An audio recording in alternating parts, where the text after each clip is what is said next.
Cybersecurity is an arms race between offensive and defensive capabilities, and unfortunately, we are losing this battle. As users, we want better technology, doing cooler things, enabling us to do more. But the more we have, the more we rely on it, and the more complex these systems become. Complexity is the enemy of security. In fact, complexity is the nemesis of security, which is one of the main reasons why we're losing this arms race. I'm going to get you up to speed on security bugs and vulnerabilities and how they affect your security. A security bug and a vulnerability are actually the same thing, so they're synonyms for each other.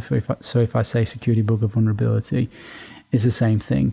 And it's an error. It's an error written into software that creates a potential for a threat agent, such as a hacker, to exploit it. So an example might be the classic Heartbleed bug, which you may have heard about because it was on mainstream news.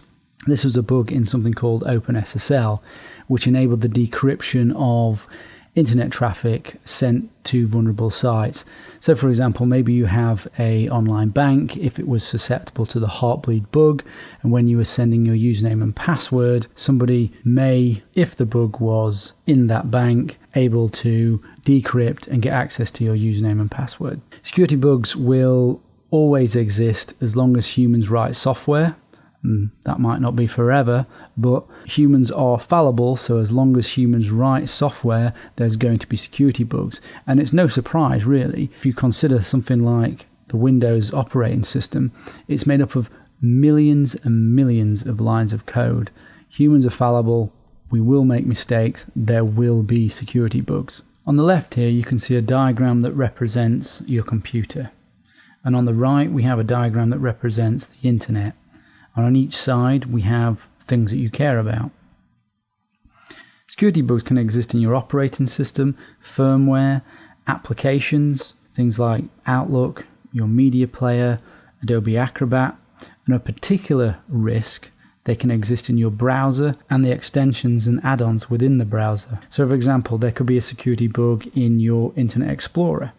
You visit a website which has special code on it. You won't see that this code is on there, and this will install malware on your machine and take it over through that vulnerability. And maybe the consequences are that they choose to encrypt all your files and hold them to ransom, and do you pay the money to decrypt it? That's known as ransomware. And because you have things you care about online, we have to consider the security bugs that exist on internet sites and on the internet infrastructure.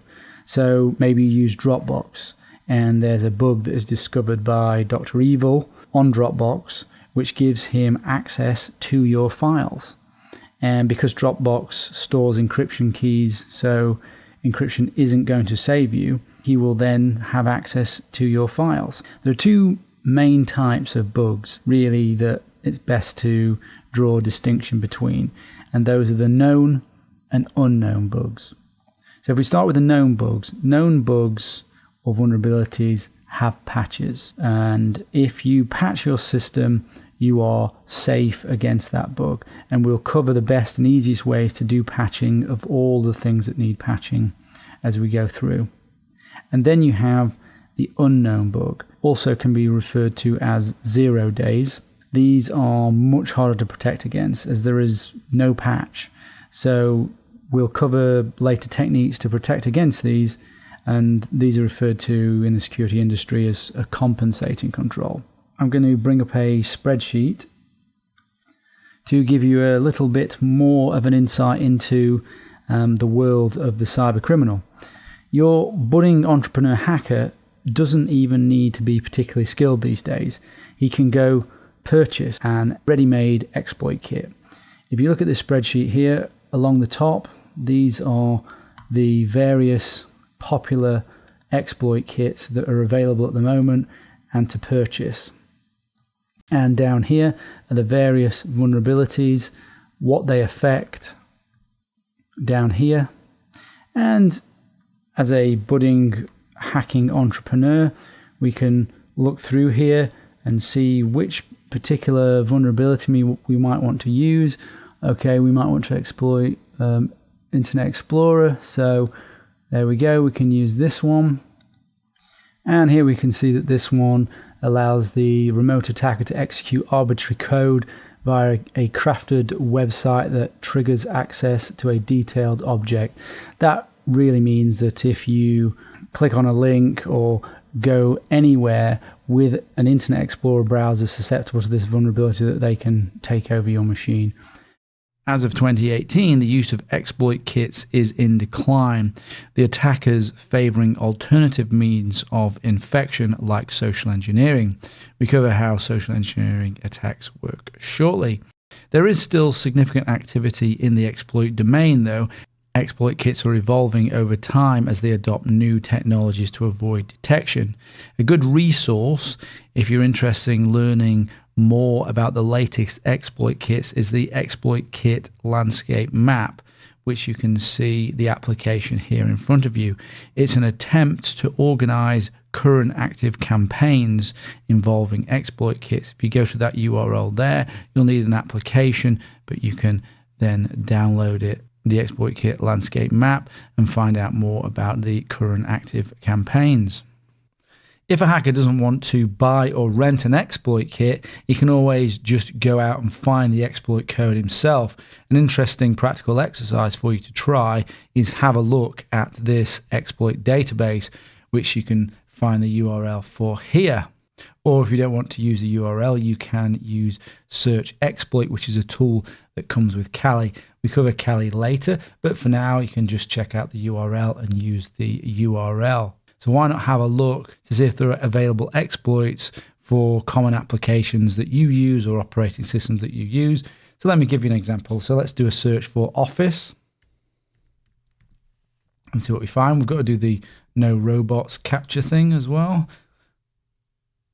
And here we are. We can see Office. If I had done Microsoft Office, we wouldn't have had LibreOffice in there. So here we are. We've got a top, or rather recent, vulnerability for Microsoft Office there.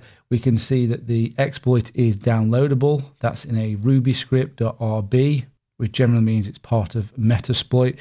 Being part of Metasploit means you can use the Metasploit framework to exploit the vulnerability easier. And if we click here, we can see a little bit more of the actual exploit itself. So a hacker with these could email someone a Word document or a document that Word processes, and then with that, if the vulnerability allows it, then take over that person's machine if they're not patched. Another example, let's have a look for WordPress.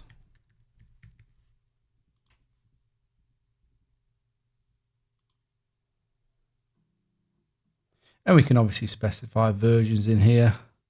So if you want to access someone's WordPress web server, if it's not patched, you'll be able to find vulnerabilities in here. And maybe let's have a look for Apache struts. An Apache struts exploit was used in the Equifax hack, which exposed 140 plus million personal records. And in here you'll find the exploit code that actually did the exploiting of Equifax. Now these exploits are for known security bugs and vulnerabilities. Most, if not all, of these vulnerabilities will have patches available for them. But many devices won't be patched even though there is a patch available. This is the nature of the internet, which is why these exploits are useful to hackers still. Vulnerabilities that have exploits publicly available, like these that we can see here, are a big risk to anyone who's not patched against them. If you have a look at this chart here, vulnerabilities are assigned CVE numbers. These are the current top exploited vulnerabilities as an example for Windows. Some, as you can see, are as old as 2010, but are still not getting patched and are therefore being exploited by hackers and within exploit kits. So I hope that gives you a better idea about what security bugs are and vulnerabilities. And later on, we're going to be going through the ways to mitigate against the known vulnerabilities and the unknown vulnerabilities.